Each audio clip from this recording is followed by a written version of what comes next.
Hi guys, मैं रजत पाल exam possible पर आप सभी का स्वागत करता हूं। उम्मीद करता हूं आप पढ़ रहे होंगे, आगे बढ़ रहे होंगे और खुशी होंगे।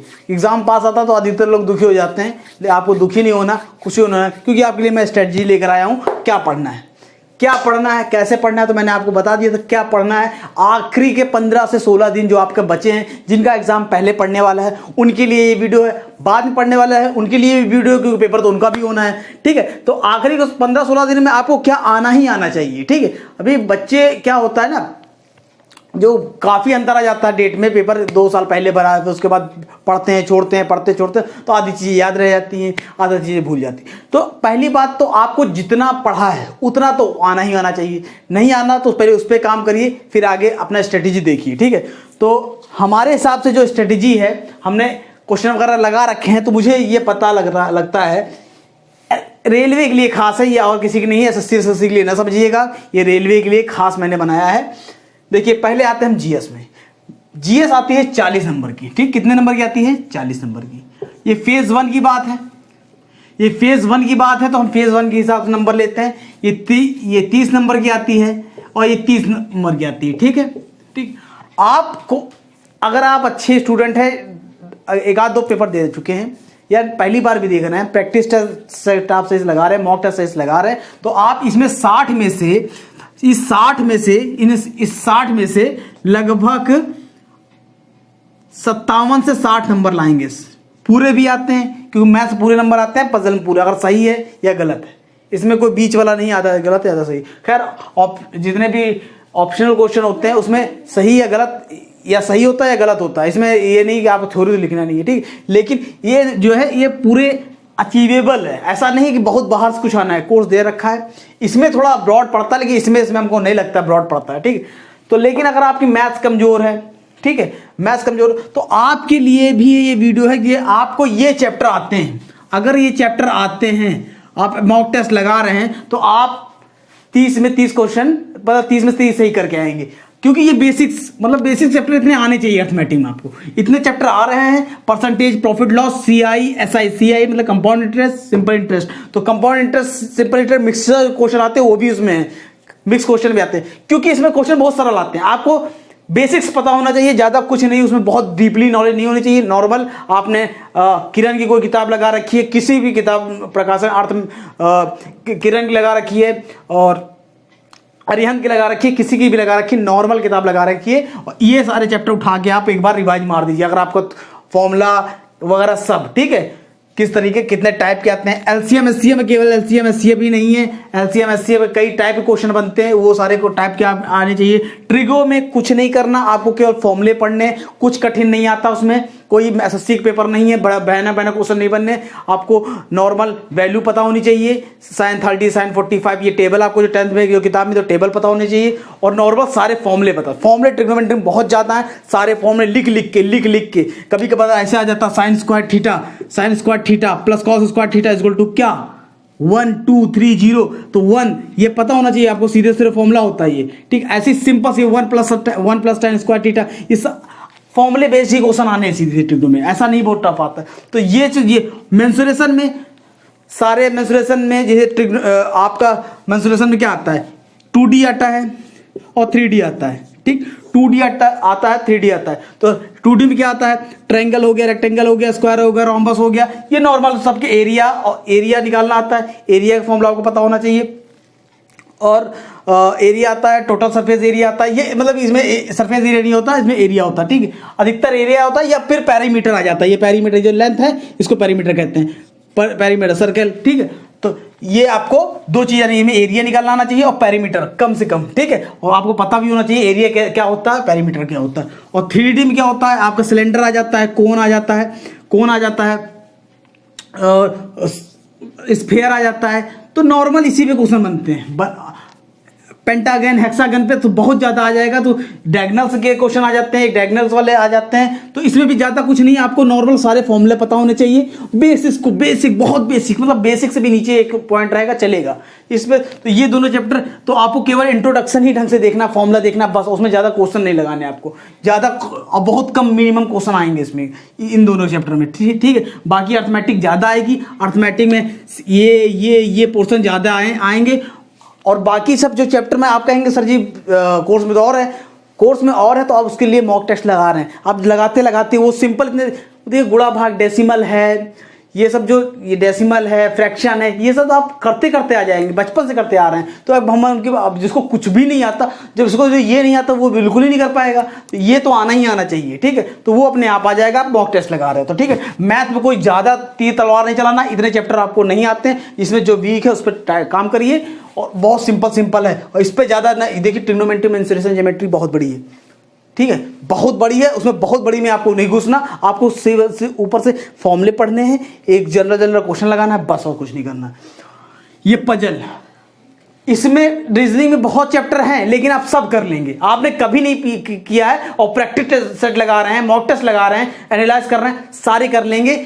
लेकिन हर चीज में लेकिन होता है, इसमें भी लेकिन है। डाइस के 2-3 टाइप के क्वेश्चन होते हैं, वो क्वेश्चन आप टाइप के पढ़ सकते हैं यूट्यूब पे कहीं भी आप बस आप नोट्स ना बनाइए, नोट्स बनाने का समय चला गया, आप खोलिए सारे टाइप के देख लीजिए, इतने टाइप के 2-3 टाइप होते हैं डाइस के, ठीक है। एज प्रॉब्लम आप इसको खैर लगाने की जरूरत नहीं है, अगर लगाना चाहे लगा ले, हम ये बता रहे हैं इसमें से क्वेश्चन छूटते हैं बच्चों के। बाकी अगर आपका एक फिगर आ जाएगा, 4 तो फिगर आएगा, चौथा फिगर बनाना है तो सब लॉजिक लगा, इतने ही लॉजिक सब दिमाग भर में रोज लगाते रहते हैं, ठीक है। हल्का फुल्का दिमाग सब लगाते हैं, लॉजिक इसमें कुछ फॉर्मूला नहीं होता, लॉजिक होता है, तो लॉजिक हर चीज में लगता है। लेकिन इसमें सब में क्वेश्चन छूटने या गलत होने के चांस इसी में है। इतने मैंने दे रखे हैं फिगर काउंटिंग, आपको यूं ट्रायंगल के अंदर ट्रायंगल दे देगा, कहेगा कितने ट्रायंगल, आपके ये स्क्वायर बना देगा, यूं काट देगा, कहेगा कितने स्क्वायर, या रेक्टेंगल काट देगा तो कितने रेक्टेंगल। आपको फिगर काउंटिंग के 3, 4, 5 तरीके होते हैं, वो आप यूट्यूब पे देख के पढ़ सकते हैं। जो आपको अलग से पढ़ना है उसमें अगर आपको दिक्कत है तो आप जरूर देख लीजिए। फिगर काउंटिंग हो गया, और सिलॉगिज्म कहते नहीं, कुछ पेन पेंसिल है, कुछ पेन पेंसिल है, कुछ पेंसिल स्केल, मतलब कि ऐसे कुछ पेन पेंसिल है, कुछ पेंसिल स्केल है, इस टाइप के क्वेश्चन आते हैं, इसको सिलॉगिज्म कहते हैं। इस सिलॉगिज्म कहते हैं, इसमें बहुत बच्चों को गलती होती है, इसको जरूर ढंग से पढ़ें, इसको ढंग से पढ़ें, इंपॉर्टेंट है ये, इसी में बच्चे गलती करते हैं, बहुत ज्यादा गलती करते हैं, इसको ढंग से, इसके रूल हैं, नियम हैं, नियम आपको मैं बता दूं, आप YouTube पे जाएंगे तो 5-6 नियम हैं, ठीक है, तो आप देखेंगे वो सीख जाएंगे, इसमें कुछ नहीं है। लेकिन स्टेटमेंट कंक्लूजन भैया ये चीज आपके ऊपर डिपेंड करता है, आप थोड़ी प्रैक्टिस भले कर सकते हैं, ये तो एग्जाम में है, आपने पढ़ा, सिंपल आ गया तो हो जाता है, जब टाया टफ आ गया। कंक्लूजन, इसका मतलब जो स्टेटमेंट दे रखा है उस स्टेटमेंट अपना आप दिमाग नहीं लगाना, उस स्टेटमेंट का 4 कंक्लूजन दे देंगे, तो कंक्लूजन उस स्टेटमेंट को के हिसाब से सही है गलत है, आपके हिसाब से नहीं है। आप अगर मान लीजिए कोई चीज पूछते हैं तो आपको अपने हिसाब से अपना परसेप्शन नहीं बताना, उस स्टेटमेंट का परसेप्शन बताना है, ठीक। तो इसमें कभी गलत हो जाता है, कभी सही हो जाता है। मैंने क्यों इस चैप्टर लिया, इसमें गलतियां होती हैं बच्चों से, और इसमें खास करके, ठीक है।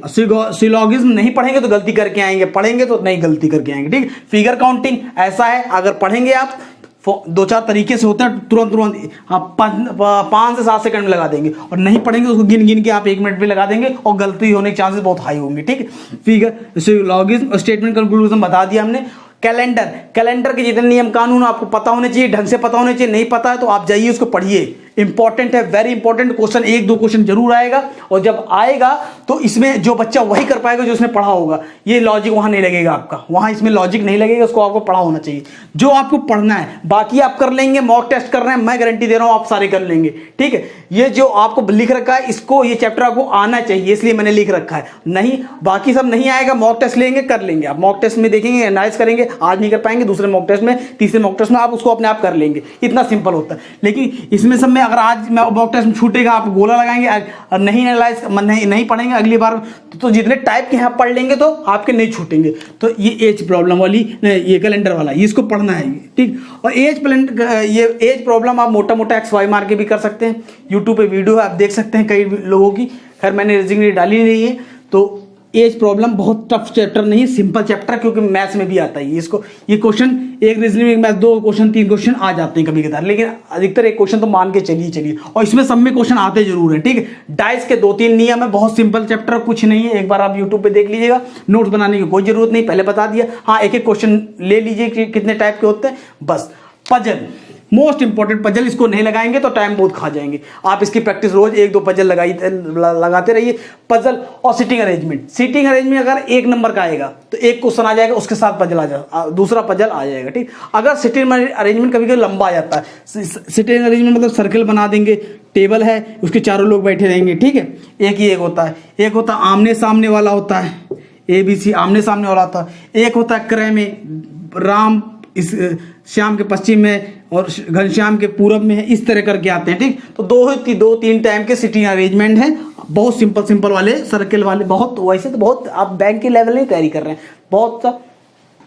बहुत सिंपल सा आपको करना, बैंक के लिए तैयारी नहीं कर रहे हैं। तो आपको जितने भी सिटिंग अरेंजमेंट है सिंपल वाले, सर्कल वाला, ये दाहिने बाएं वाला जो होता है, इसके दाहिने कौन है, इसके बाएं कौन है, ये वाला दूसरा हो, ये पहला हो गया, दूसरा हो गया, एक आमने सामने वाला होता है, ठीक। 3 ये हाईएस्ट लेवल आमने सामने वाला, इससे ऊपर नहीं जाना। ये मेरा भविष्यवाणी पहले सुन लीजिए, आप कभी भी उठा देख लीजिए, बहुत टफ नहीं आती। पजल आती है एसएससी से तो थोड़ा अच्छी आती है, एसएससी में पजल बहुत लंबी तो नहीं आती, एक ही क्वेश्चन का आ पाता है, लेकिन पजल आती जरूर है। अगर आप घर पर लगा के नहीं जाएंगे तो बात मेरी टाइम बहुत ज़्यादा ले लेंगे। लगा तो लेंगे, हम ये नहीं कह रहे इतनी कठिन नहीं आती कि इतनी कठिन आएगी बहुत दिमाग लगेगा, लेकिन इतनी कठिन तो आती ही है कि आप नहीं लगा के जाएंगे, प्रैक्टिस नहीं करके जाएंगे, छूटने का भी डर रहेगा।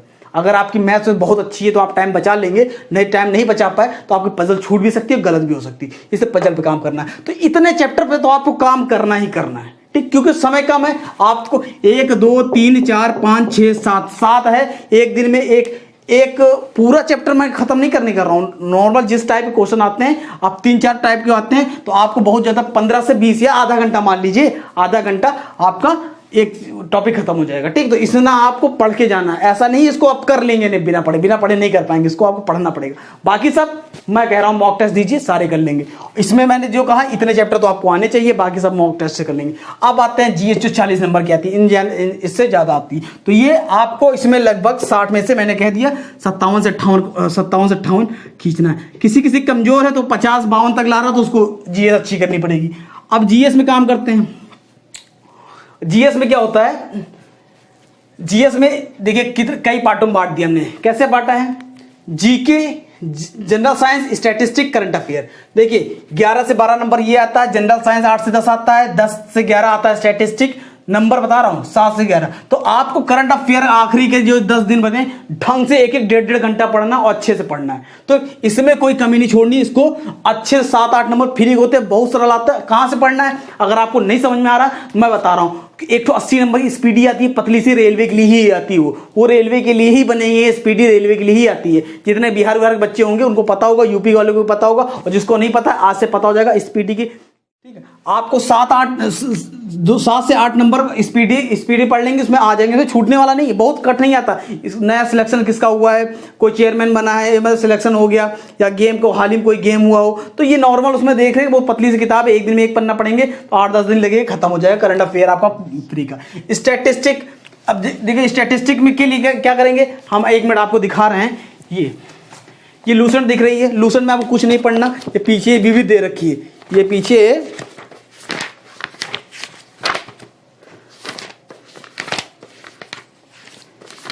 ये विविध दे रखी है, ये विविध दे रखी है, इतना बस, इतना रट मारिए, आपके आराम से पूरे नंबर आ जाएंगे। ये स्टैटिस्टिक में ये दिख रहा होगा आपको, विविध दे रखा, विविध लूसेंट की किताब है, विविध में आखिरी में पूरा पढ़ना है, रटना है, तैयारी करना है किसी भी हालात में, चाहे 5 घंटा लगे 10 घंटा लगे, इससे मतलब नहीं, इतना खत्म करके जाना है जितना मैं बता रहा हूं। तो ये हमारा ये हो गया तुम्हारा स्टैटिस्टिक, ठीक। 10 से 12 अब सोच लिए, ये आप लगभग आधा पोर्शन जीएस इसी में, आप करंट अफेयर इससे पढ़ ले। आपने अब तक कुछ ना पढ़ा हो, लेकिन ये चीज पढ़ लेंगे ना, आपको इतना फायदा मिल जाएगा।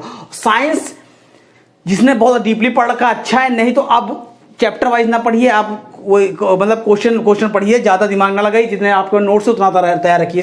इसमें भी वही करना है, ये नहीं कि आप इतिहास पढ़ रहे हैं, भूगोल पढ़ रहे हैं, ठीक है। तो नॉर्मल तो आपको आना चाहिए, आपने जितने नोट्स तो बनाए रखे होंगे ना कुछ, वो नोट्स से पढ़िए, बाकी आपको ये चीज़ आनी चाहिए, आप अच्छे नंबर घसीट सकते हैं, ठीक। ये आज की स्ट्रेटेजी है, बहुत अच्छी स्ट्रेटेजी, इसको फॉलो करेंगे आप आराम से आपका पीरियड निकल जाएगा। इससे ज़्यादा आपको कुछ नहीं करना, ज़्यादा एडवांस करने के चक्कर में लोग खराब कर लेते हैं पेपर, तो बहुत एडवांस नहीं करना है, ठीक है।